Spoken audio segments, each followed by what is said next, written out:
오늘 함께 은혜를 나누고자 하는 이 말씀의 제목은 그리스도 안에서 삶이라. 그리스도 안에서 삶. 참 평범하면서도 어려운 그런 말씀이죠. 그리스도인이라 하면 예수님을 믿는 사람들이고 기독교인이라고 하고 크리스천이라고 합니다. 이 말은 그리스도를 믿는 사람들이라는 뜻이죠.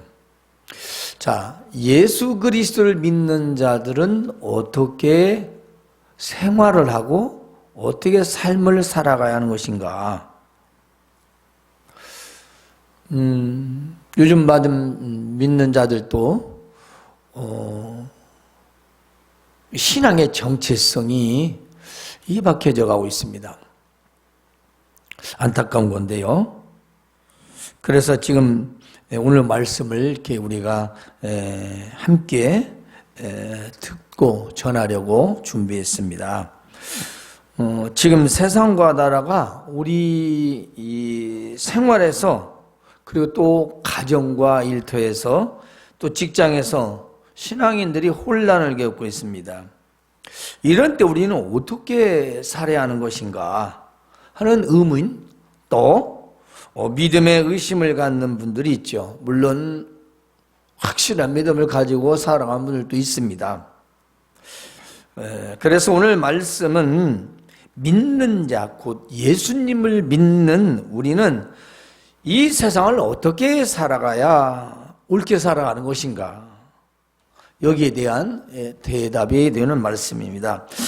오늘 말씀에서 보면 행하다라는 말씀이 있어요. 이 행하다라는 말은 헬라로는 엘군이라고는 말이고, 그리고 영어로는 work로 번역이 되어 있습니다. 그런데 또 다른 용어들로도 번역이 되어 있는데요, 여러 가지 의미가 있는데 다 비슷합니다. 일, 행동, 행위, 습관, 태도, 습성, 다 이게 관련된 거예요. 일이라는 게 꼭 논밭에 나가서는 일이지만 직장에 나가는 것도 일이잖아요. 그런데 움직이고 행동하고 길들여져 있고 나타나는 우리의 삶의 모습들을 전체를 의미하기도 합니다. 그래서 이런 모든 우리 생활 가운데 살아가는 삶의 방식이라고 생각할 수 있어요. 방식. 이 행하되 이 말씀에는 이 여러 가지 이런 의미가 결국 우리 삶에 내가 살아가는 모습을 말하고 있다는 것입니다. 또 그리스도 안에서라고 하는 말은 그리스도 예수를 주로 받은 자, 다른 말로는 예수 그리스도를 주인으로 삼은 자, 즉 예수 그리스도 안에서 삶이라는 것은 예수님을 나의 주인으로 삼고 살아가는 자의 모습을 말하고 있습니다. 예수님을 나의 주인으로 삼고 살아가는 삶, 그것을 예수 그리스도 안에서의 삶이라고 합니다. 다른 말로는 신앙인의 생활 방식이라고 볼 수가 있어요. 현대어로는 그렇죠.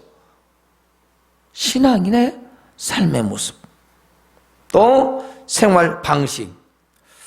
자, 이것은 나의 모든 삶의 영역에서 예수님을 나의 주인으로 삼고 사는 것을 말합니다. 어떤 교회의 외적인 틀, 이런 건물이나 예배라는 이런 형식, 여기에서만의 예수님 나의 주인이 아니라 여기를 떠나 밖에 나가서 내 삶의 모든 영역에서 그분을 나의 주인으로 삼고 살아가는 방식, 그것이 그리스도인의 삶의 모습이라고 말할 수 있습니다. 그러니까 주님이 감시감독한다, 마치 어느 현장, 노동 현장에서 감독자가 감시하듯이 지켜본다, 그런 의미가 아니고죠. 그러니까 무섭고 두려워서가 아니라 우리가 받은 그 십자가 십자가의 은혜를 생각하니, 예, 그 은혜 때문에라는 말이 바로 우리가 모든 삶의 영역에서의 그 삶을 말하는 것입니다. 그렇죠? 공사 현장에서 감독자가 이래라 저래라 감시하는 그런 모습이 아니고, 그런 주인이 아니라 우리 스스로가 자발적 주인으로 삼아서 내가 그분에 의한 삶을 살아가는 것을 말합니다. 어디에서? 삶의 모든 영역에서. 내가 먹든지 마시든지 무엇을 하든지 잠을 자든지 일을 하든지 모든 세상 생활 속에서의 나의 주인으로 삼고 살아가는 것을 말합니다. 따라서 그리스도 안에서의 그 삶은 그 은혜를 잊지 않고 기억하며 사는 걸 말합니다. 그래서 그리스도 안에서 삶이라는 건 먼저 말씀의 뿌리를 내리는 것입니다.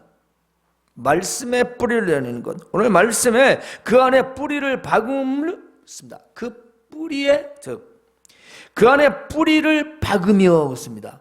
내리는 거죠. 세움을 받아. 여러분 지금도 그런 분 있겠지만 대부분이 어렸을 때 식목일에 나무 심지 않습니까? 그죠? 요즘은 가을에도 또 적게라고 하죠. 자, 나무를 심으면 어떻게 됩니까? 아무리 잘 심어 놔도 뿌리를 내리지 못하면 그 나무는, 그렇죠, 살아도 별로 성장하지 못하고 어떤 가뭄이 있을 때는 그냥 말라 죽어요. 왜냐하면 뿌리를 깊게 내리지 못하기 때문이죠. 자, 왜 우리가 그런 뿌리를 내림같이 깊이 박아야 하는 건가? 그래서 이 뿌리를 박으며 세움을 받아라는 말은 하나님 말씀에 나무를 심어 그 나무가 뿔을 내듯이 나를 심으라, 그 말씀입니다. 말씀에 나를 심어라 이 말이에요.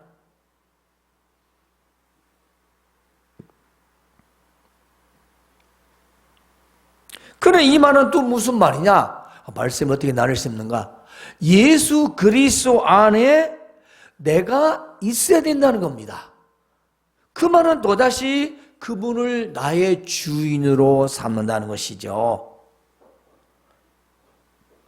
무슨 애완견이나 맹견처럼 목줄을 매달아 입을 막고 끌고 가는 그런 주인이 아니고 은혜로서의 나의 주인을 삼는 겁니다. 너를 살려줬으니까, 내가 천국 가니까, 내가 구원받으니까, 내 대신 십자가에서 죽으셨으니까 그분을 내가 존경하고 따르는 것을 말하는 거죠.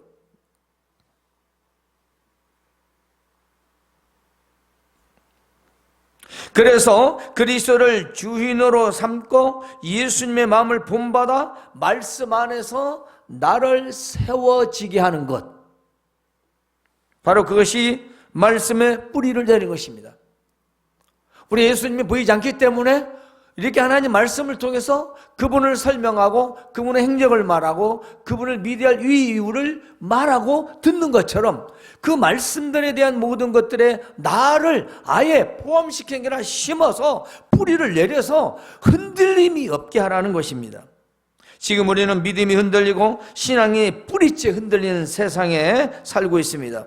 사람의 힘과 노력으로 이루어지는 것들이 마치 최고인 것인 양 보여지고 있다는 것입니다.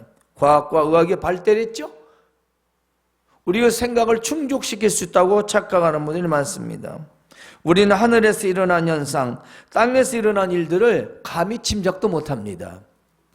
지금 이런 오존층이 무너져 지구 온도가 높아지면서 남극 북극 녹아져 빙하가 내려와서 이런 현상이 뭐냐? 수천 년 전에 붙였던 그런 사체들에 의해서 바이러스 나오면 도저히 어떻게 할 수 없대요. 200년, 300년 됐던 균들이 다시 나타난다? 방법이 없답니다. 우리는 근데 마치 철떡같이 믿고 있어요. 사람들이 뭘 다 할 수 있는 것처럼, 그리고 자기는 아무 상관없는 것처럼, 자기는 뭐 괜찮다라는 정말 이처럼 무지한 건 없습니다. 그 훌륭하고 똑똑하고 샤프한 게 아니라 아주 어리석고 바보 같은 생각이에요.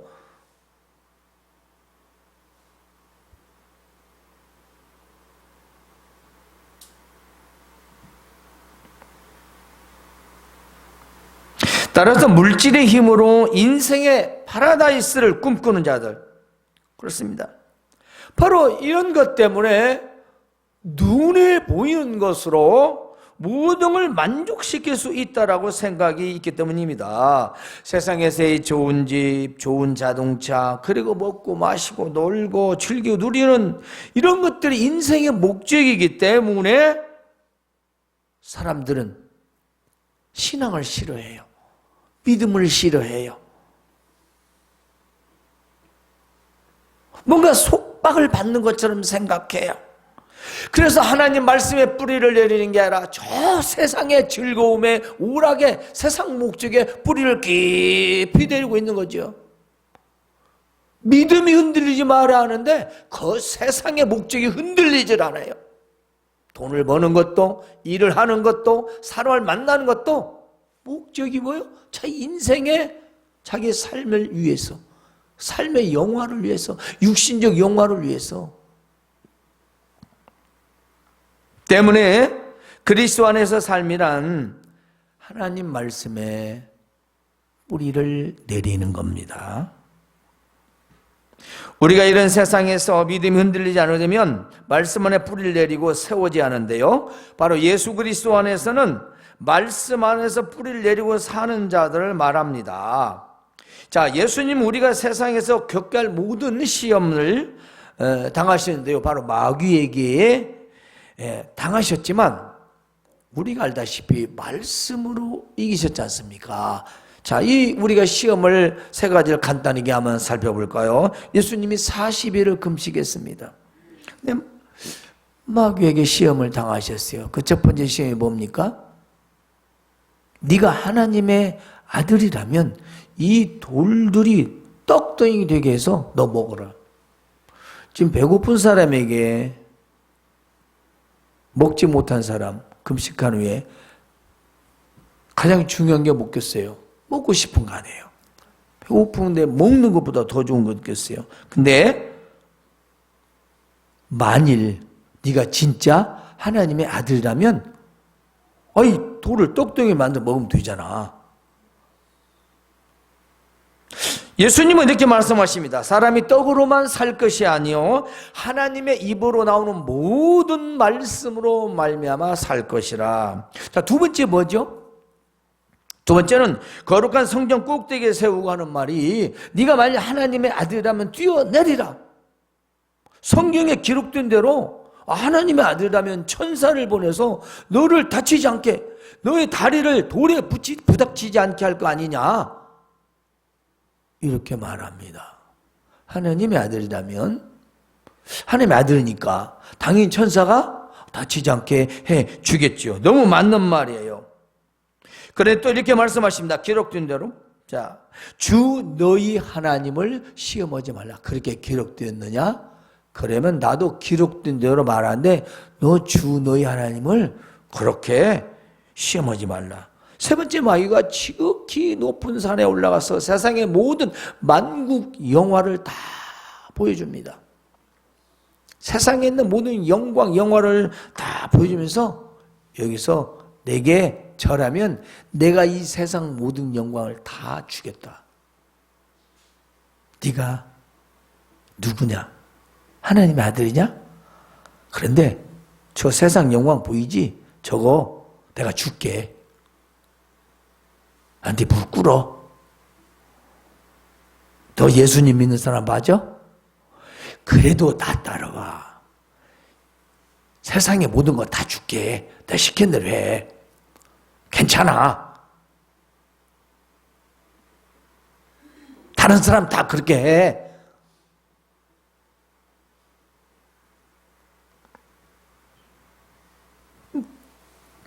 예수님은 이렇게 말씀하십니다. 사탄아 물러가라. 기록되기를 또 기록되기를. 주 너희 하나님께만 경배하고 오직 그분만 섬기라 하셨다. 우리가 지금께 많이 들었던 이 세 가지의 시험이 뭘까요? 첫 번째는 바로 육신적인 욕구에 대한 시험이었습니다. 먹을 것, 마실 것. 이세 저세 크다 해도 먹새가 제일로 크대잖아요.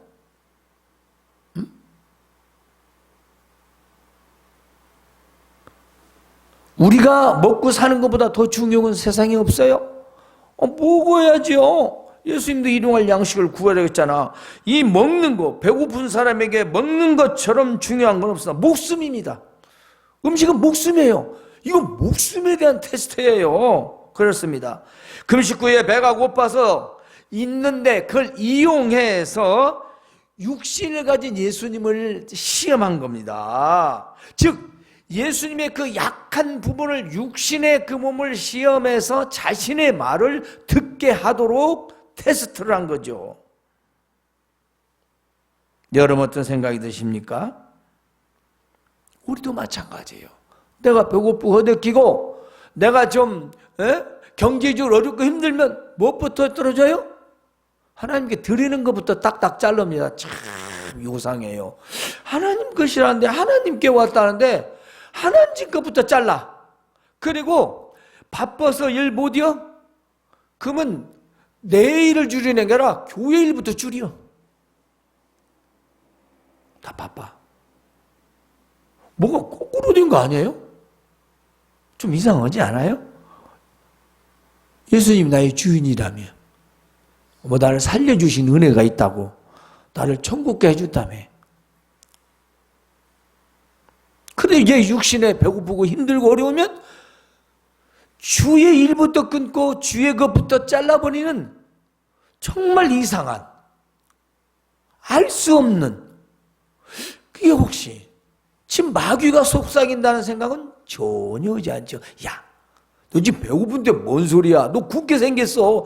아니 너 망해봐. 뭔 필요가 있어? 예수가 뭔 필요 있니? 하나님 뭔 필요가 있고, 믿음이 뭔 필요 있어? 지금 굶어 죽는데. 아니 괜찮아. 그럼 주일이 뭔 필요 있어? 나발이요. 그냥 가서 열심히 해. 그럼 뭐 죄 짓는 거 그건 괜찮아. 속이면 어때? 다 이렇게 우리 마음속에 마귀가 살살살 천사의 목소리를 가장해서 속삭여요. 우리 마음에. 배고픈 사람에게 능력을 행해서 빵을 만들어 먹으라는 것과 뭐가 다르겠습니까? 그러나 예수님은 말씀으로 물리셨습니다. 이것은요, 육의 양식도 중요하지만 하나님 말씀의 영적 양식이 더 중요하다는 것입니다. 배고파서 죽으면 천국 가지만은 말씀을 부인하고 죽으면 지옥 가잖아요? 안 그래요? 안 그렇습니까? 배가 고파 죽으면 천국 가는데 믿음을 저버리면 지옥 가잖아요. 틀린 말씀이 아니잖아요. 우리가 믿음 생활하는 몰라도. 두 번째는 소유욕에 대한 바로 테스트였습니다. 소유욕. 자, 성전 꼭대기에서 뛰어내리라. 그러면 너희 하나님께서 천사를 보내서 너를 안전하게 지켜주실 거 아니냐. 이것은 곧 예수님이 메시아임을 스스로 드러낼 수 있도록 부추긴 것입니다. 예수님은 제자들에게도 아무에게도 말하지 마라. 내가 그리스도인 걸 말하지 말라고 했어요. 그러면 예수님은 여기 뛰어내리면 어떻게 돼요? 그리고 안 다치면 과연 하나님의 아들이 맞구나. 그리스도가 맞네. 그러면 한마디로 인정되면서 얼마나 좋습니까? 굳이 유대인들한테 그렇게 여러 가지 얘기할 것 없이 한 번 딱 행동으로 보여주면은 어디 저 높은 꼭대기에 뛰어내는데 그렇게 새처럼 그렇게 사뿐히 착륙을 할까? 과연 맞다. 해볼 만한 거잖아요? 근데 왜 안 해요? 마귀 말이니까 안 하는 겁니다. 아무리 좋아도, 아무리 갖고 싶어도 마귀의 속삭이면은 예수님은 또 말씀 그대로 물리치신 거예요. 주 너희 하나님을 시험하지 말라. 이렇게 물리치셨어요. 우리도 우리가 가지고 싶은 것들, 세상 유혹이 있다라면 그게 먼저 무슨 속삭임인지를 알아야 된다는 거죠. 잘못된 욕심, 허황된 욕심, 믿음이 없이 내가 가지려는 소유욕. 그건 다 마귀 속삭임이에요. 뭐예요? 마귀가 다 속삭여서 가지게 해놓고 나중에 싹 뺏어가 버려요.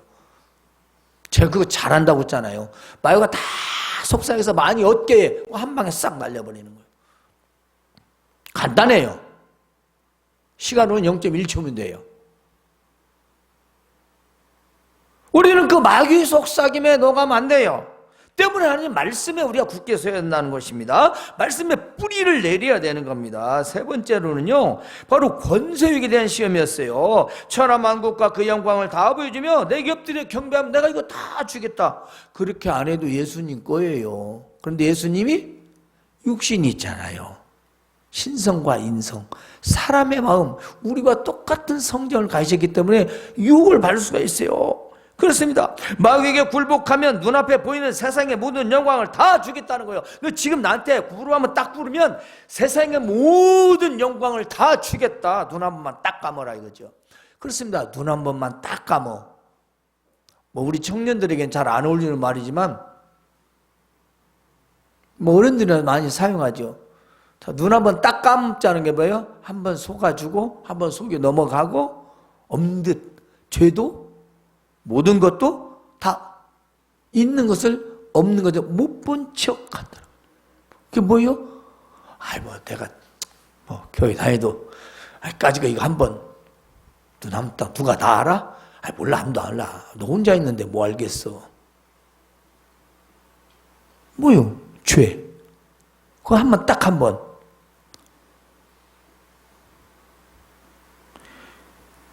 우리는 세상에 보이는 모든 영광이 뭡니까? 죄잖아요. 죄악된 것들이잖아요. 그 죄악된 것들이 우리가 정말 믿음으로 순수하게 하나님이 주셔서 그런 것들 내가 얻어서 누리는 거야. 당연하고 누가 뭐라고 않고 하나님이 영광이 되겠지만 내 욕심 정욕을 위하여 내 멋대로 내 모든 생각들 방법들을 동원해서 정말 믿음을 저버리고 그 행위에 이룬 결과라면 이건 보통 문제가 아닙니다. 우리나라 역대 대통령의 비극 보세요. 장로님 3분 다 어떻게 됐습니까? 좋은 소리 듣는 분 있는가요? 지금 드디어 또 마지막 분은 또 그제 또 이렇게 편한 곳으로 또 가셨어. 밥도 주고 잠도 재워주는 곳으로. 17년에 있다 나와요. 전직 대통령 이 장로님이요. 이 세상에서도 우리 행위가 올바르지 않으면 죽기 전에도 이렇게 받아야 돼요? 그러잖아요. 근데 어떻게 우리는 예수님을 믿는데 우리가 세상의 권세욕을 가지고 우리가 마귀에게 굴복할 수, 아무리 대통령이 아니고 국회의원이고 천없는 세상의 권력이라도 미국 대통령도 선거로는 패배했어요. 트럼프. 그렇게 많은 신도들이 막 무릎 꿇고 외치고 하나님께서 승리하게 해달라고 기도했는데 왜 안 들어줬을까?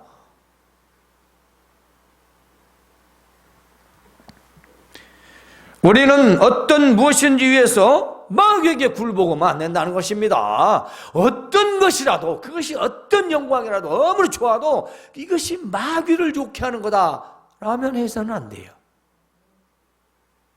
마귀를. 왜냐? 그건 끝까지 좋은 것이 아니기 때문입니다. 그것이 끝까지 좋은 거라면 괜찮죠. 뭐 마귀든 사탄이든. 근데 마귀는 처음은 좋지만 절대로 결과는 좋지 않습니다.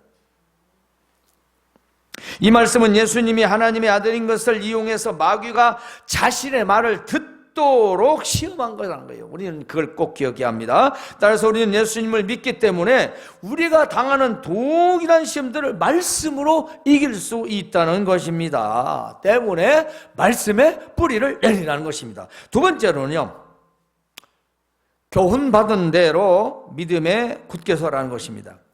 교훈받은 게 뭐죠? 지금 이렇게 말씀으로 가르치는 겁니다. 하나님 말씀으로 가르침 받은 것, 그 말씀대로 믿고 굳게 서라는 거예요. 뭐 어렵습니까? 본인이 안 믿는 거죠. 뭐 꼭 그렇게만 해야 되나? 이런 거 안 믿는 거죠. 그래야겠네. 예, 예스, 아멘. 그래요.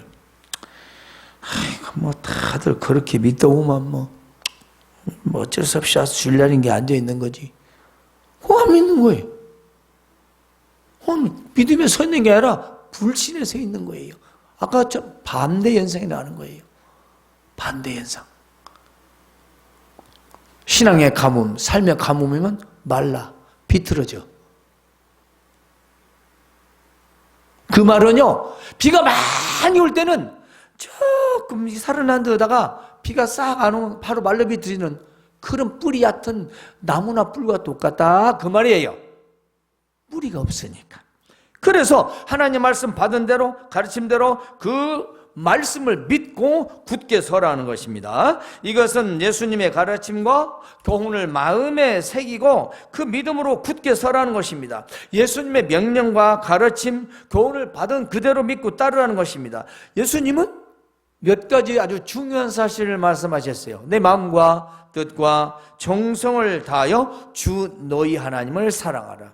그리고 내 이웃을 내 몸처럼 사랑하라 하셨습니다. 또 너희가 서로 사랑하라. 우리가 가장 중요한 부분은 이 세 가지입니다. 하나님을 사랑하고 이웃을 사랑하고 서로 사랑하는 겁니다. 그러잖아요? 지금 사랑합니까? 사랑합니까? 그렇게 사랑을 외치지만 이기적입니다. 이웃을 헤아리지 않습니다. 생각하지 않습니다. 자기만 생각합니다. 이기적입니다. 나만, 내 집만, 우리만, 우리 교회만.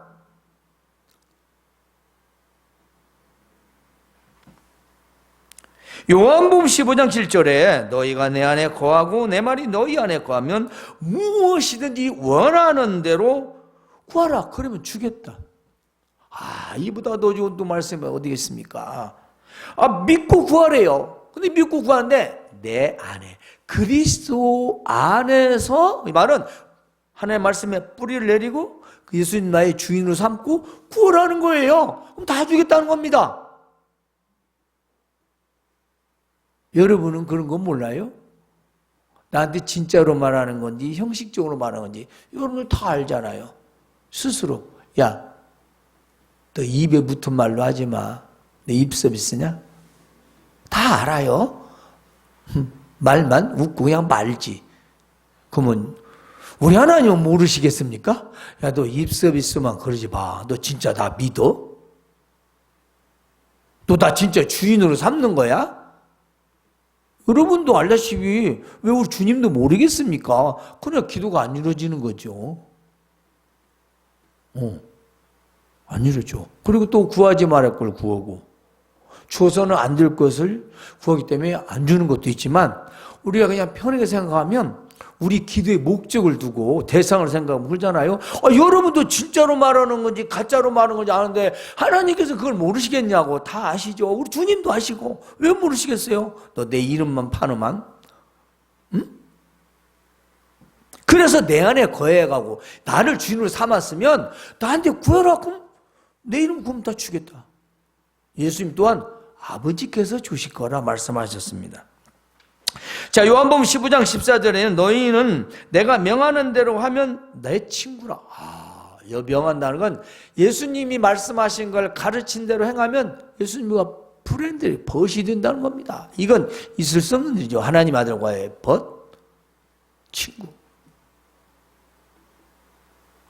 또 있습니다. 우리에게 중요한 말씀, 요한복음 16장 33절에 이것을 너희에게 이름은 너희로 내 안에서 평안을 누리게 하려 합니다. 세상에서 너희가 환난을 당하나 담대하라. 내가 세상을 이겼노라 하셨습니다. 여러분, 이게 무슨 말씀입니까? 세상을 살아갈 때 어떻게 살아가는가? 우리에 대한 마음, 우리 믿음을 말씀하고 있습니다. 그러니까 오늘날 우리가 세상 가운데서 주님이 이 말씀만 하신 말씀만 기억하면 우리는 세상의 그 어떤 상황과 환경에서도 승리할 수 있다는 것입니다. 즉 세상에 굴복하지 않는다는 것입니다. 왜냐하면 예수님은 세상을 이기신 분이고 우리는 그분을 믿는 자들이기 때문입니다. 그러나 많은 사람들이 예수님의 가르침, 즉 천국인의 삶을 살려고 하지는 않습니다. 한번 들어보실래요? 살고 싶은지 잊으셨나요? 마음이 가난해야 합니다. 죄를 슬퍼해야 합니다. 아주 온유하게 살아야 합니다. 의를 갈망해야 됩니다. 긍휼을 베풀어야 합니다. 마음을 깨끗하게 해야 합니다. 화평을 이루며 살기를 해야 합니다. 그런데 이런 걸 원하지 않습니다. 가난하게 살겠습니다.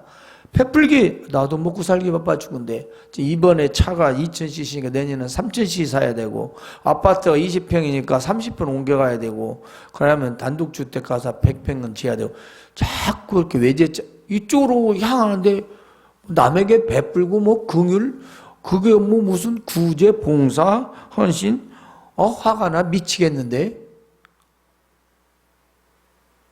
안 돼요. 그러면 천국인의 삶을 거부해요. 예수님을 믿는다고 하는 우리가 세상 사람이 아니고 우리가 오늘날 우리가 이 말씀을 정말 기표해야 됩니다. 바로 이 예수님이 말씀하신 8가지의 팔복은 우리의 행동을 말하고 있지요. 이 말씀은 모두 우리 자신의 욕심을 버리고 손해를 보고 이웃에게 베풀며 살라는 말씀입니다. 따라서 우리가 지금 세상에 살면서 어려움을 당하고 있습니다. 또 힘든 일을 당하고 환난과 고통의 이 일을 당할 때 바로 예수님의 가르침과 말씀들을 생각하고 믿음으로 굳게 서야 할 것입니다. 이것이 그리스도 안의 삶입니다. 삶에 어려움이 있을 때 그래 마음도 가난하게 있으면 베풀고 어렵고 힘들더라도 화평을 이루며 하신 말씀 서로 사랑하고 그렇게 살아가라. 이 말씀을 우리가 기억해야 된다는 거죠. 그것이 그리스도 안의 삶입니다. 마지막으로 은혜로 감사함을 넘치게 하라는 것입니다. 신앙인의 아름다운 모습 중에서 바로 하나님께 감사하는 건데요. 세상에서도 감사는 중요합니다. 누군가에게 크고 작은 도움을 받았다면 우리가 고마움을 표시하죠. 감사함을 표합니다.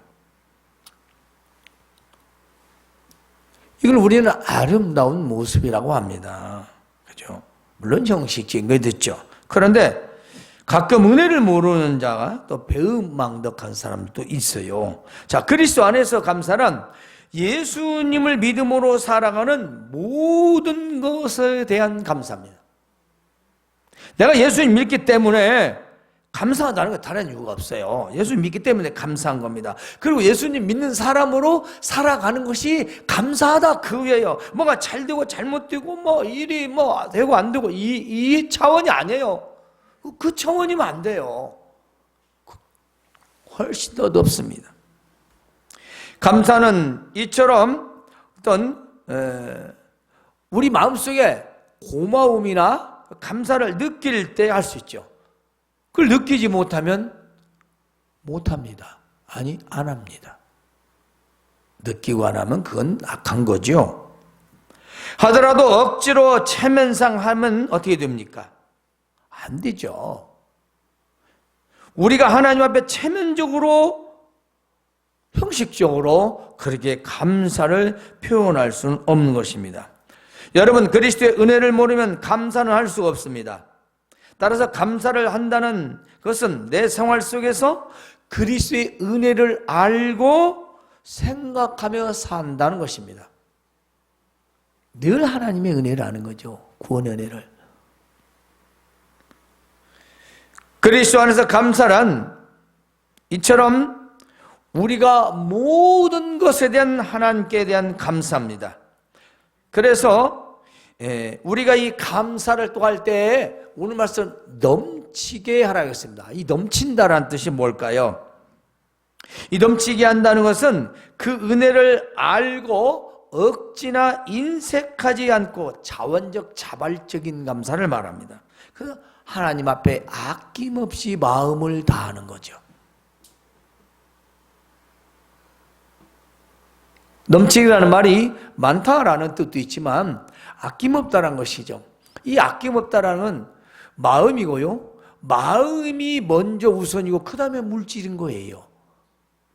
돈이 앞서는 게 아니고 내 마음이 먼저 하나님 앞에서 내 마음이 앞서가지고 감사하지. 아유 그래 감사. 이것도 감사. 저것도 감사. 그래서 감사하다 보니까 근데 생활이 너무 뭔가 잘 안 맞아. 그때 우리의 생각이 어떨까? 최대한 최선의 선택을 하나님 아낌없이 하는 거죠. 분량에 맞도록.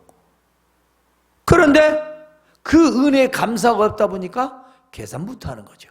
이거 빼고 저거 빼고 이거 빼고 저거 빼고 안 돼. 못해. 은혜를 계산할 수는 없지 않습니까? 우리 은혜를 계산합니까?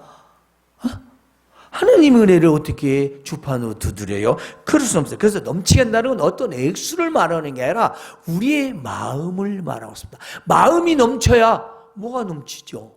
그렇지 않습니까? 감사함이 느껴지고 감사함을 할 때 넘치는 마음을 하나님 앞에 드릴 수 있는 것입니다. 마지못해 어쩔 수 없이 형식적인 인사 정도의 표현이 아니라는 겁니다. 우리는 그리스도의 십자가의 은혜를 먼저 기억해야 하는 것입니다. 우리는 그 은혜의 감사를 깊이 생각하며 정성을 다해 넘치게 하는 것입니다. 여러분 이제 오늘 말씀을 우리가 한번 정리해 보도록 하겠어요. 자, 불평은 불평을 낳고 감사는 감사를 낳는데요. 또 가난은 가난을 낳는다고 하죠. 빈곤은 빈곤을 낳는다고 합니다. 그러나 억지나 인색은 그 인생에서 인색함만 있는 것입니다. 우리가 하나님 은혜는 결코 인색함으로 해서는 안 돼요. 우리 마음이 있어야 돼요. 그렇습니다. 그래서 우리가 감사를 물질로 표현하는 것은 뭐냐면 하나님 은혜에 대한 우리의 마음의 정성과 진정성을 보여드리는 겁니다. 없는데 어디서 빚 얻어서 해요? 그건 아니죠. 그러나 우리의 삶에서의 쪼개고 나누고 그리고 하나님 앞에 우리의 마음을 표현하는 것이고요. 내가 하나님을 정말 믿습니다.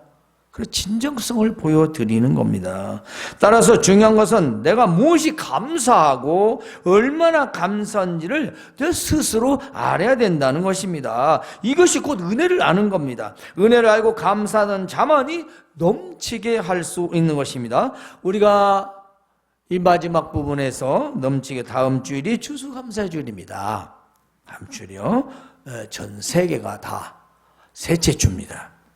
뭐 첫째 주에는 생뚱맞은 일도 있긴 하지만 우리는 셋째 주로 합니다. 왜 감사를 해야 하는지 무엇 때문에 감사를 해야 하는지 오늘 말씀을 통해 꼭 기억하시길 바랍니다. 성도 여러분, 믿는 자가 세상에서 어떻게 삶을 살아야 하는가? 자, 말씀의 뿌리를 내리십시오. 교훈받은 말씀대로 믿고 굳게 서시기 바랍니다. 또 은혜로 감사를 넘치게 하십시오. 자, 우리는 이 세 가지를 늘 기억하며 사는 것이 그리스도 안의 삶이라는 걸 잊지 마시기 바라며 마지막으로 한 번 더 말씀의 뿌리를 내리고 가르침 받은 말씀에 굳게 서서 그 은혜로 감사가 넘쳐나는 여러분의 삶이 되시기를 주님의 이름으로 축원합니다. 하나님 우리 아버지